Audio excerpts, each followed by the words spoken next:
자, 오전에 이어서 오후에 간단하게 이 두 장만 좀 설명을 좀 하고 테이블 관련된 거는 마무리를 지으려고 합니다. 자, 뭐 테이블에 수정이 일어난다. 그러면 우리는 무조건 뭡니까? 얼터라는 걸 기억을 하셔야 된다. 그죠? 예, 그래서 얼터 테이블을 사용을 하면 되고요. 그래서 지금까지 우리가 제약 조건의 추가, 제거, 그리고 수정, 뭐 이런 것까지는 다 해봤는데, 이제 테이블이 이미 만들어 놓은 상태에서 여러분들이 필요 없는 열을 삭제를 하거나, 혹시 갑자기 사용자의 요구에 의해서 어떠한 열을, 컬럼을 추가를 해야 될 경우가 여러분들이 유지보수나 개발을 할 때가 되면 개발을 하다 보면 반드시 생기는 경우가 있습니다. 데이터 모델링을 아무리 잘했다고 해도 우리가 인터페이스를 아무리 잘 만들어 놔도 새로 수정이 일어나죠. 그죠? 그래서 우리 그와 같은 맥락으로 바라보시면 되는데, 자, 열의 추가는 기본적으로 우리가 이제 add 컬럼이라는 걸 우리가 이용을 해서 추가를 해주면 됩니다. 물론 이제 기본적으로 우리가 add 컬럼을 할 때 이 first나 혹은 after라는 이 키워드를 사용하지 않으시면 기본적으로 제일 뒤에 저장이 됩니다. 제일 뒤에 갖다 붙습니다. 하지만 여러분들이 컬럼을 어떤 특정 컬럼이나 혹은 맨 앞에다가 배치를 하고 싶다. 그러면 first라든지 혹은 after하고 열 이름을 지정을 해주면 그 열 뒤에다가 박힙니다. 아시겠죠? 예. 그와 반대로 열의 삭제는 똑같지만, 자, 드랍이라는 거 씁니다. 드랍. 그래서 드랍 컬럼 이렇게 우리가 열 이름을 하면 여러분들이 그 원하는 컬럼을 삭제를 할 수가 있습니다. 물론 이 열이 어떠한 제약 조건이 걸려 있다면 어떤 거는 날아갈 수도 있고, 제약 조건에 따라서, 그죠? 날아가는 것도 있을 거고, 어떤 거에 따라서는 엮여 있다면 안 날아갈 수도 있겠죠. 그러면 그러한 제약 조건을 파악을 하셔가지고 먼저 어떤 것부터 풀어야 될지를 생각을 하셔야 되겠죠. 맞습니까? 예, 그러한 내용이고요. 그 다음에 보시면 이제 열의 이름 및 데이터 형식 변경 부분인데요.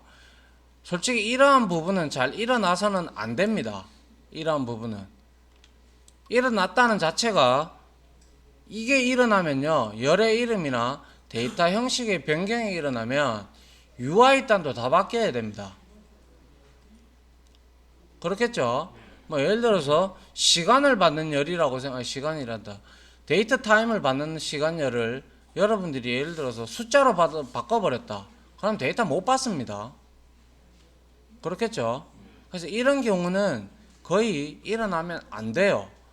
안 되는데 혹여 이제 일어나게 된다면 중요한 거는 이제 UI 단하고 반드시 맞추어 줘야 되는 그러한 코드가 발생하겠죠. 그죠? 예. 뭐 이러한 경우가 발생하지 말라는 법은 반드시는 없습니다. 분명히 이러한 경우가 발생합니다. 하는데 할 때 할 값이라도 여러분들이 이렇게 데이터 형태를, 타입을 혹은 이름을 변경을 했다면 여러분들이 분명히 UI 단에 만들어 놓은 그 코드들이 있을 거예요. 그러면 DB 연동 코드에서 열 이름을 반드시 바꿔줘야 되고, 아울러 그거에 대한 데이터 타입도 데이터베이스의 데이터 타입하고 동일하게 가져가야 아무런 문제가 없습니다. 알겠죠? 예. 그래서 역시 얘는 add와 드랍을 쓰지 않고 change를 쓰시면 되고요. 그리고 change 컬럼하고 컬럼명이 나오고, 그 컬럼명에서 여러분들이 바꾸고 싶은 컬럼명을 지정을 하고 뒤에다가 이렇게 데이터 타입과 제약 조건을 같이 넣어 주시면 됩니다. 단 다시 한번 말씀드리지만 이러한 경우는 UI 코드도 뜯어야 된다는 거예요. 알겠습니까? 예. 그 다음에 뭐 이거는 다 했죠. 열의 제약 조건 추가 및 삭제는 앞에서 우리가 좀 했어요. 그죠?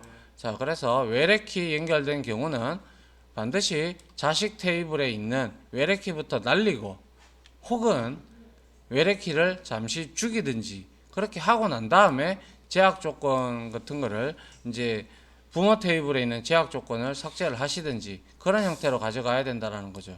근데 엄밀히 얘기를 하자면 set 포링 키 그거를 0이나 두고 1 두고 이런 것들은 아주 편법적인 거죠. 아주 편법적인 거기 때문에 그런 경우는 특수한 경우를 제외하고는 사용하지 말아야 할 것입니다. 권장 사항이 아니다 이 말이죠. 맞나요? 예, 그러니까 여러분들은 원래는 이러한 데이터베이스 수업을 하기 전에 원래 데이터 모델링에 대한 이제 정규화 시키는 그러한 이론적인 부분을 공부를 해야 되는 게 정상입니다. 그 공부를 하고 그리고 UML이라든지 이제 UML이 아니죠. 저 뭐죠? 기억이 안 나. 데이터 모델링 도구가 여러 가지가 있는데 갑자기 기억이 안 나네요. 그 도구를 통해 가지고 여기 워크벤치에도 있습니다. 그거 가지고 여러분들이 모델링하는 실습을 원래 해야 돼요. 이론적인 공부에서는. 대학교에서 배워보셨지? 배워봤지 너는? 그런 것처럼 공부를 해야 되는데 제가 실제 이거부터 바로 들어온 이유는 뭐냐면 일단 여러분들한테는 쿼리문이 더 중요합니다. 실질적으로. 쿼리문을 쓰실 줄 알고 그 후에 이거를 어떻게 조작을 할 줄 알고 난 다음에 이제 부딪혀 보고 여러분들이 모델링을 하는 습관을 들이면 훨씬 더 모델링에서 여러분들이 겪는 그 시행착오가 적어집니다. 이거는 엄연한 제 경험입니다. 왜냐? 처음부터 모델링을 잘하는 사람은 단 한 명도 없습니다. 그리고 내가 아무리 이론적으로 빠삭해도 내가 이론적으로 너무나 많은 걸 알고 있고 쿼리문을 잘 짠다 손 치더라도 그거 가지고 뭐 이론적이지요. 어디까지 이론적. 현업에서는 이론이 다 먹힌다는 보장이 없습니다. 참고로. 그렇기 때문에 부딪혀보고 이게 대충 어떻게 흘러갈 것 같다 이런 생각이 분명히 쿼리문을 짜면서 든단 말이죠. 그러면 그러한 머릿속에 지식을 경험을 지식을 바탕에다 두고 여러분들이 모델링을 하면 한 번 스케치해야 될 거 한 10번 스케치해야 될 거 한 3번 스케치 정도로 줄어듭니다. 그건 제 경험입니다. 물론 모든 책들은 대다수의 책들은 모델링 부분하고 이론 부분 정규화하는 부분 이걸 먼저 가르칩니다. 보통 가르칩니다. 진도에도 보면. 그런데 그렇게 해보니 저도 그랬지만은 그렇게 가르쳐 보니 그 시간이 어떻게 보니까 헛되어진 시간으로 많이 잡히더라고요. 이해갑니까? 예. 그래서 모델링을 뒤로 뺀 겁니다. 어차피 모델링은 한번 해봐야 돼요, 여러분들이.